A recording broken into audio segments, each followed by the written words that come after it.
आम आदमी पार्टी के नेता एक एक कर सलाखों के पीछे जा रहे हैं और अब आम आदमी पार्टी पर भी संकट के बादल मंडरा रहे हैं। ईडी आम आदमी पार्टी को भी आरोपी बना सकती है, जिसके बाद पार्टी के मुखिया अरविंद केजरीवाल भी जांच ईडी और सीबीआई के निशान पर आ सकते हैं। ऐसे में ईडी और सीबीआई को एक्शन में देख केजरीवाल की चिंता बढ़ती जा रही है। केजरीवाल को लग रहा है कि अगर 2024 के चुनाव तक वो बच भी सकते हैं, लेकिन चुनाव के बाद अगर फिर से मोदी सरकार आ गई तो उनका क्या होगा। यही वजह है कि अभी से ही केजरीवाल की नींद उड़ गई है। देश में लोकसभा चुनाव 2024 का बिगुल फूंक चुका है। सभी राजनीतिक दल इस प्रयोग में लगे हैं कि किसी भी तरह से सत्ता तक पहुंच जाएं। मुद्दे भी कहीं अधिक हैं। कोई विकास का शगुफा छोड़ रहा है तो कोई राष्ट्र प्रेम की डुगडुगी बजा रहा है। अब केजरीवाल ने भी ऐसी बात कह दी है कि लोगों को केजरीवाल की सोच पर दया आने लगी है। केजरीवाल और समूचे विपक्ष के पास कोई भी ऐसा मुद्दा नहीं बचा है कि जिसके भरोसे वो केंद्र की मोदी सरकार को टक्कर दे सकें। इसीलिए अब वो उल जलूल बयानबाजी कर रहे हैं, सभी को असहज करने वाली स्थिति में भी डाल रहे हैं। क्या है खबर, बताते हैं आपको। आम आदमी पार्टी के राष्ट्रीय संयोजक और मुख्यमंत्री अरविंद केजरीवाल ने कहा कि 2024 में बीजेपी को सत्ता से हटाना ही सबसे बड़ी देशभक्ति है। बीजेपी को 2014 और 2019 में देश की जनता ने ऐतिहासिक बहुमत दिया था।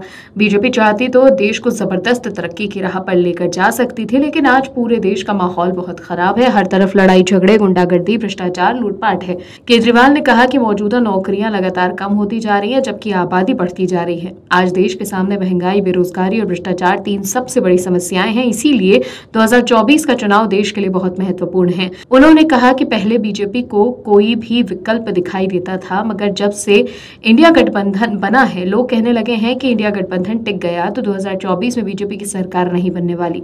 केजरीवाल ने कहा कि बीजेपी के कारण लोगों के बीच आपस में लड़ाई झगड़े होने लगे हैं। व्हाट्सएप ग्रुप को छोड़ो, परिवारों के अंदर माँ बेटे में लड़ाइयां हो रही हैं। इससे पहले समाज के अंदर इतना जबरदस्त ध्रुवीकरण कभी नहीं देखा गया था। इतने लड़ाई झगड़े, गुंडागर्दी, भ्रष्टाचार, लूटपाट कभी नहीं देखी गई थी। कहीं पर भी शांति नजर नहीं आती है। अगर शांति नहीं होती है तो देश तरक्की नहीं कर सकता। तो देखा आपने, मोदी सरकार को सत्ता से हटाने के लिए केजरीवाल कितना बेचैन है। लेकिन देश को ये बात सोचनी चाहिए कि मोदी सरकार के कार्यकाल में देश ने कितना विकास किया है और पहले की विपक्ष की सरकारों के दौरान उनका काम कैसा था। केजरीवाल जो आज कांग्रेस के साथ हाथ मिला चुके हैं, उन्होंने अन्ना हजारे के साथ कांग्रेस की यूपीए सरकार के खिलाफ भ्रष्टाचार को लेकर आंदोलन छेड़ा था। लेकिन जब अब आम आदमी पार्टी के नेता ही भ्रष्टाचार के मामले में जेल जा रहे हैं तो अपनी बातों से पलटी मारकर केजरीवाल कांग्रेस की गोद में जाकर बैठ गए हैं। आप एक बात की रट लगाए हुए हैं कि संजय ईमानदार है, उन्होंने किसी भी तरह का भ्रष्टाचार नहीं किया। आम आदमी पार्टी के स्थानीय नेता यूपी और अन्य राज्य में विरोध प्रदर्शन कर रहे हैं, लेकिन आम आदमी पार्टी और खुद संजय सिंह अपनी बेगुनाही का सबूत कोर्ट में नहीं दे पा रहे हैं।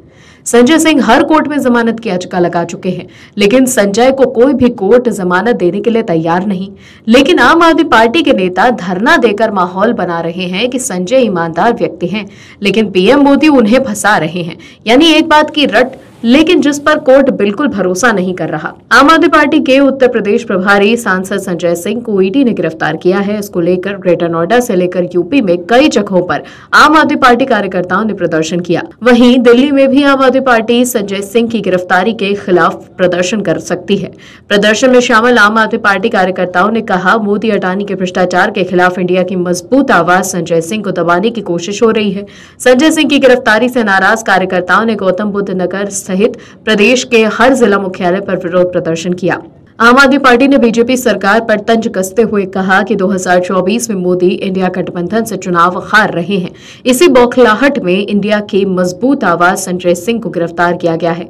उन्होंने कहा कि फर्जी शराब घोटाले के मुख्य अभियुक्तों ने 14 बार ईडी को बयान दिया, लेकिन उन बयानों में कभी संजय सिंह का नाम नहीं लिया। सांसद संजय सिंह कोई अनजान व्यक्ति नहीं है। क्या अभियुक्त को इतना बार बयान देते हुए सांसद संजय सिंह का नाम याद नहीं आया? अचानक से ईडी द्वारा अभियुक्तों को गिरफ्तार किया गया। अभियुक्त से सांसद संजय सिंह के खिलाफ बयान दिलवाया गया।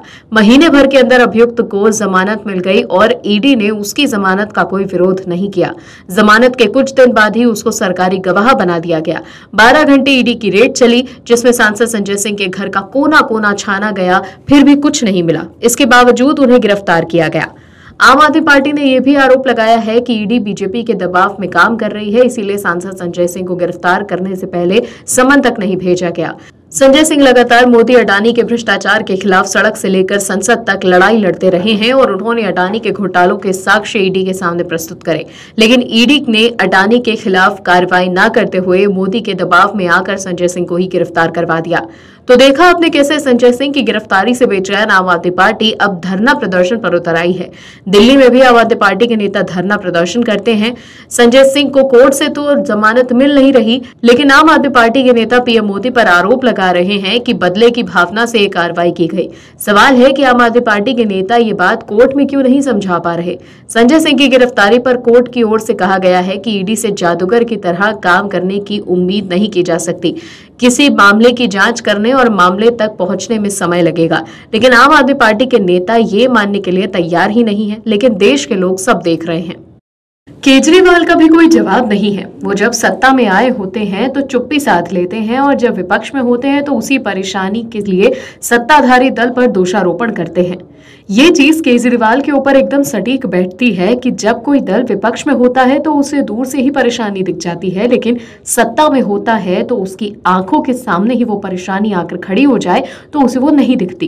केजरीवाल का भी अब यही हाल है, लेकिन कांग्रेस ने केजरीवाल की पार्टी को आईना दिखाने का काम कर दिया। इंडी गठबंधन में होने के बाद भी कांग्रेस ने आम आदमी पार्टी को एक्सपोज कर दिया। वहीं केजरीवाल के लिए जवाब देना मुश्किल हो गया। पराली जलाने के मामले में मुखर रहने वाले केजरीवाल अपनी सरकार पर बात आने पर शांत हो जाते हैं। केजरीवाल की पंजाब में सरकार है। एनजीटी पूछ रहा है कि भाई पराली जलाने से जो प्रदूषण हो रहा है उससे निपटने के उपाय क्या हैं? लेकिन ऐसा लग रहा है कि केजरीवाल की आम आदमी पार्टी की जो सरकार पंजाब में है उसने मुंह में दही जमा रखी है। लेकिन पंजाब कांग्रेस ने आम आदमी पार्टी की मान सरकार पर इस मुद्दे को लेकर उन्हें घेरा है। कांग्रेस ने आम आदमी पार्टी की मान सरकार पर जनता से वादा खिलाफी करने का आरोप लगाया है, क्योंकि ये केजरीवाल की आम आदमी पार्टी कहती थी कि हम सत्ता में आए तो पराली की परेशानी को खत्म कर देंगे, लेकिन आज सरकार में होकर भी आम आदमी पार्टी की मान सरकार पराली के विषय पर बेबस लाचार सी दिखती है। पंजाब में पराली जलाने की घटनाओं के बढ़ने के साथ नेशनल ग्रीन ट्रिब्यूनल ने पंजाब के मुख्य सचिव से जवाब मांगा है, जिसको लेकर अब आम आदमी पार्टी की भगवंत मान सरकार पर कांग्रेस ने निशाना साधा है। कांग्रेस प्रदेश अध्यक्ष अमरिंदर सिंह राजावंडिंग ने अपने सोशल मीडिया अकाउंट एक्स पर पोस्ट करते हुए पंजाब सरकार पर निशाना साधा। अमरिंदर सिंह राजावंडिंग ने लिखा कि आम आदमी पार्टी की पंजाब सरकार के द्वारा किए गए सभी वादे समय के साथ नष्ट होते रहते हैं।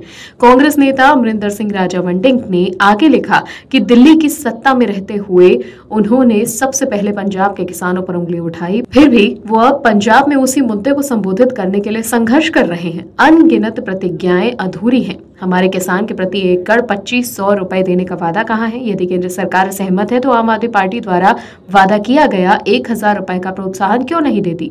समर्थन के साधन के बिना बड़े बड़े दावे क्यों करे? पहले पंजाब सरकार पर आरोप लगाने के बाद अब आम आदमी पार्टी जब वो स्वयं सत्ता में आई तो दोष केंद्र सरकार पर मढ़ देते हैं। अब समय आ गया है कि दोषारोपण का खेल खत्म किया जाए और वास्तव में पराली जलाने से रोकने के लिए प्रतिबद्ध किया जाए।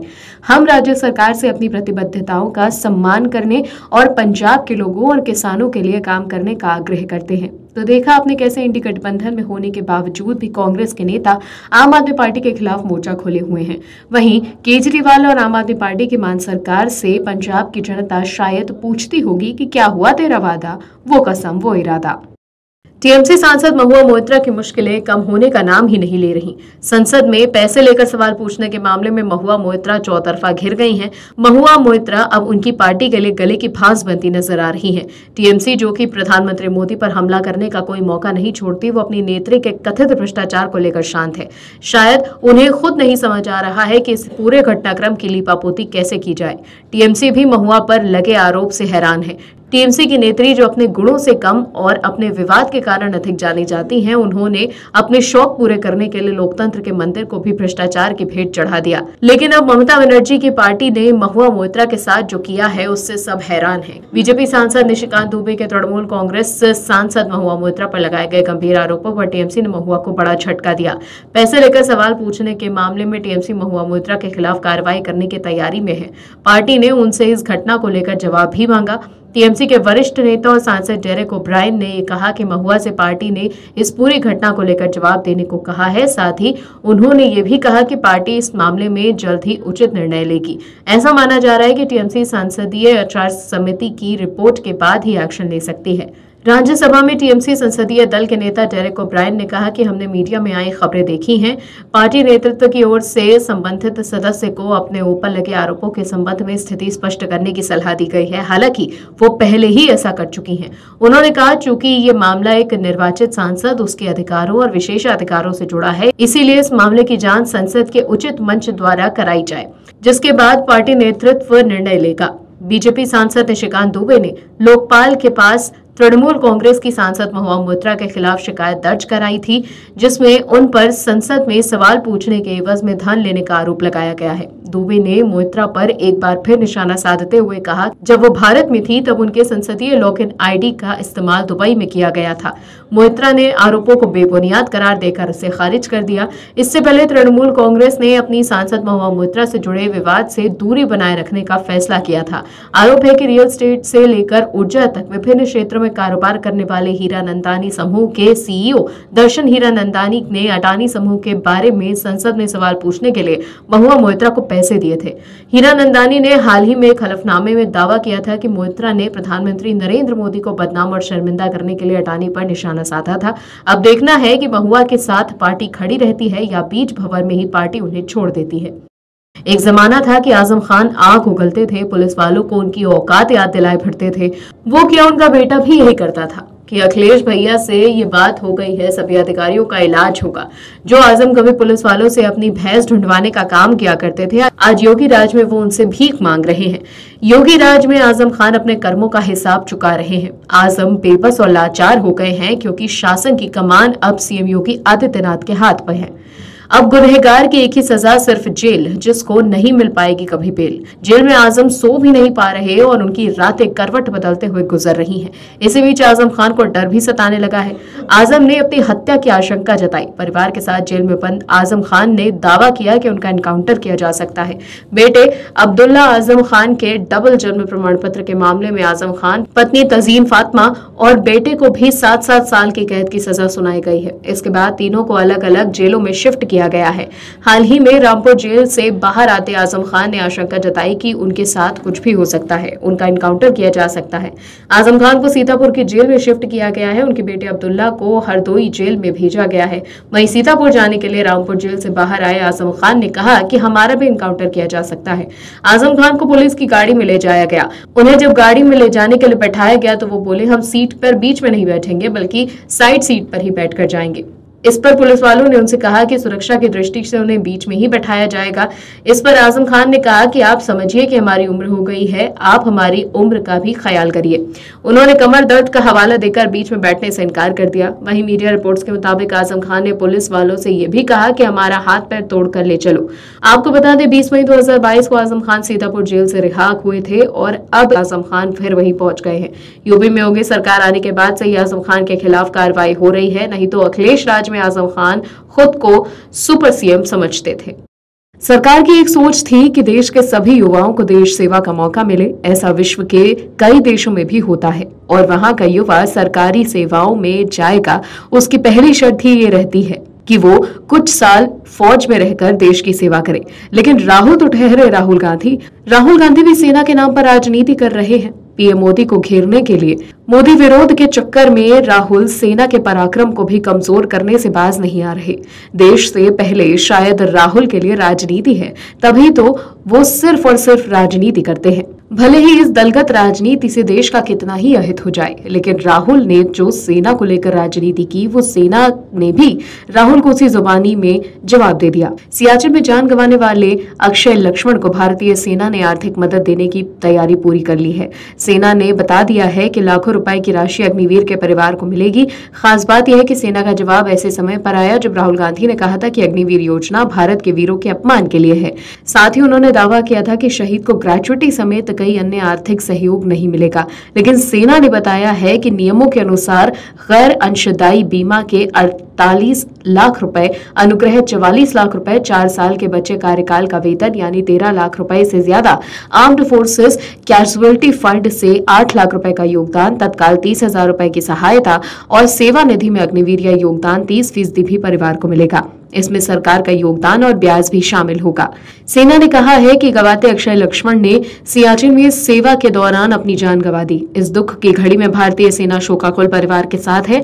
सेना ने कहा कि सोशल मीडिया पर आर्थिक सहयोग को लेकर जारी कुछ संदेशों के बीच इस जानकारी को साफ तौर पर बताना जरूरी है।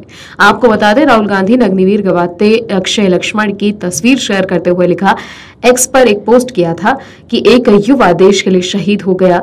सेवा के समय न ग्रेजुएटी न अन्य सैन्य सुविधाएं और शहादत पर परिवार को पेंशन तक नहीं। अग्निवीर भारत के वीरों के अपमान की योजना है। लेकिन भारतीय सेना ने जवाब देकर ये साफ कर दिया कि सेना और सरकार शहीद के साथ है और शहीद गवाते अक्षय लक्ष्मण के परिवार को सेना और सरकार की तरफ से सभी तरह की आर्थिक मदद दी जा सकती है। तो देखा आपने कैसे सेना के जवाब से राहुल गांधी एक्सपोज हो गए। कांग्रेस और खास तौर पर राहुल गांधी को समझना होगा कि देश से सर्वोच्च कुछ भी नहीं है। Bureau report MH news. और भी वीडियोस देखने के लिए चैनल को सब्सक्राइब करें और बेल आइकन को दबाएं।